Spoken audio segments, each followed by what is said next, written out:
Alam niyo ba kung anong iniinom kong kape? Mas mataas lang ng konti yung antas sa kape sa kulungan. Sa kulungan, criminal coffee yung iniinom ko. Dito, ewan ko kung anong klase kape yun, naninikit pa, tapos wala pa asukal. Yung mga, alam mo na, yung mga tauhang kong impacta, sa garahe ko pinatulog, walang sapin. Gago, di ba? Wow. Tapos pinaligo ako, walang hot shower, di ang lamig. Pagligo, pagpatak ng tubig, sabay sigaw.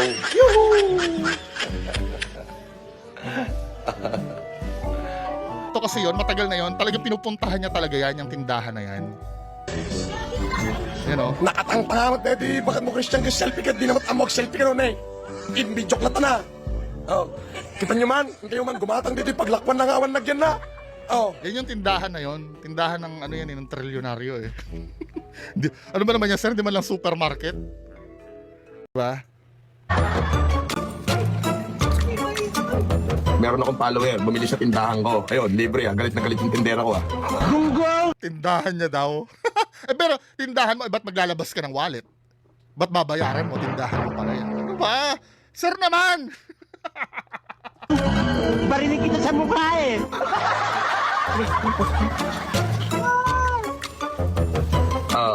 Welcome. Welcome.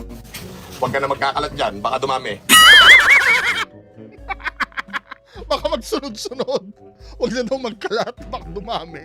Yun pala yung yun pala yung sinabi. Di ba? Kasi na-impulse siyang na-impulse siya na, syempre hindi pwedeng hindi kikwento niya yun, na libre siya ng isang FLM Di ba? Kahit ako din naman, bibili akong tinapay dyan, tapos biglang sinabihan ako ni Sir Norman Mangusi na doblihin mo yung binibili mo. Kahit ako ikikwento ko yun, ano ba? Hindi mo hindi mo makokontrol yun.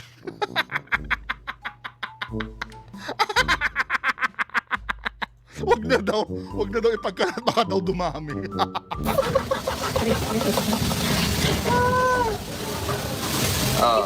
Dalawa bahay ko. Bibigay ko na sa iyo yung address po ng ina mo. Number 5. Ulitin ko Number 5. Purok 1. General Aguinaldo. Ramon Isabela. Yan ang pinaka-main na bahay ko. Asyenda ko yan. Dyan na lupain ko Ulitin ko. Number 5. Purok 1. General Aguinaldo. Ramon Isabela. Ipagtanong mo lang ako, ituturo ka nila. Bibilinan ko pa lahat ng tao na dalig ka sa bahay ko.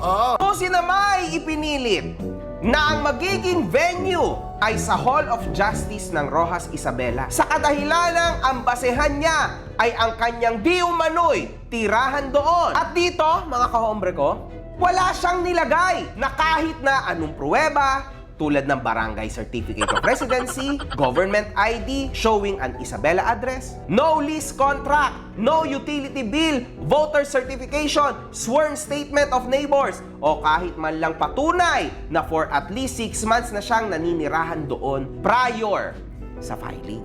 Kita mo to, Norman Gusgusin? Ang dami kong kahombre pala dyan sa Isabela. Isipin mo, isa sa mga kahombre ko, sinend din itong video na ito. Tatarong kami sa mga tao dito, wala silang kilalang Francis Leo Mangusin. Marcos pala. Boss MG, baka naman. Ayan yung address na binigay mo, yung sinabi mo. There's nothing in there. So niloloko mo na naman ang sarili mo, Norman Gusgus. Okay, abante tayo. For purposes of this complaint, I may be served with notices, blah blah blah. So ayan yung kanyang nilagay na address. Kasi siguro, natatakot siya, di ba, na ibigay ang kanyang pribadong address. O baka naman wala siya talagang address na maibibigay sa Isabela. Napakasinungaling mo talaga. So dito, nakasulat, Pasig City, mga kahombre ko. Pasig City ho, yung nilagay niya na address niya. Akala ko ba taga Isabela ka? Bakit sa Pasig City mo to pinapadala? Una sa lahat, syempre doon dapat sa domicile mo, sa Isabela mo ipapadala ang letter mo kasi yun dapat. Doon mo dapat i-address ang sarili mo kasi doon ka nagkaso Then bakit sa law firm mo sa Pasig City to ipapadala? Shout out sa'yo, Norman Mangusin. Nandito ako ngayon sa Magatdam na sinasabi mo kung nasaan ka. Nasa Great Pretender ka naman. Oh, dito oh. Nandito ako ngayon. Taga dito ako. Kaya wag mong sabihin na may mga palaisdaan at mansyon ka dito. I-verify nyo po last year, nagbenta po ako ng 50 hectares almost ng aking lupain along the highway po yun so alam nyo na presyo pagka along the national highway. Marami ho akong property okay, na nakapangalan ho sa akin na ibinigay ho ng aking ina. Na ibinigay ho ng aking ina. Na ibinigay ho ng aking ina. Pagtitibo na, ang sabi ng aking ina, hindi ko kayang tiisin anak na naghihirap ka. Yep. Kailangan maging mayaman ka. Yep.